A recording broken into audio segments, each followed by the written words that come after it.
Trigonometry second 11 base topic आहे.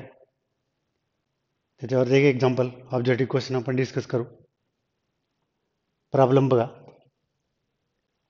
tan phi minus tan 3 upon tan phi plus tan 3 हे जे option आहेत याला आपण आता सॉल्व करू. tan phi minus tan 3 upon tan phi plus tan 3 tan phi minus tan 3 upon tan phi plus tan 3 इजिकल to, तर टॅनला आपण साइन अपॉन कॉस करू. tan phi टॅनला आपण कन्वर्ट करू sin phi upon cos phi minus sin 3 upon cos 3 sin phi upon cos phi sin 3 upon cos 3. तर LCM काढू.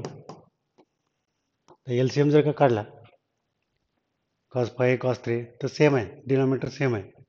हे cos phi into cos 3 आहे, हे पण cos phi इंटू cos 3 आहे. तर डायरेक्ट क्रॉस मल्टिप्लाय करतो.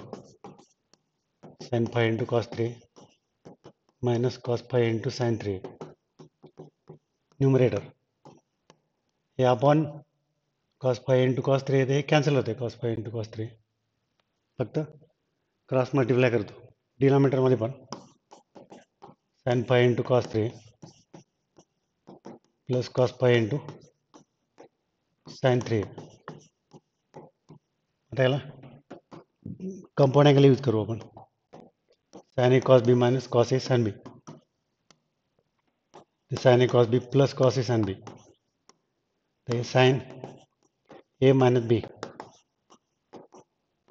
sin a cos b minus cos a sin b, sin a minus b sin a cos b plus cos a sin b sin a plus b. ते sin 2a upon sin 8a 5a minus 3 2a upon sin 8a. तर हे त्याचं answer sin 2a bye sin 8a. तर compound अँगलवरचा objective आहे. पहिलं sign कॉसमध्ये convert केलं आहे, LCM काढून नंतर क्रॉस मल्टिप्लाय केलं. कॉमन डिनॉमिनेटर आहे त्यामुळे एलसीएम कॅन्सल होते, त्यामुळे ते घेतलंच नाही एलसीएम. आणि direct sin a minus b sin a plus b use करून आन्सर काढलं.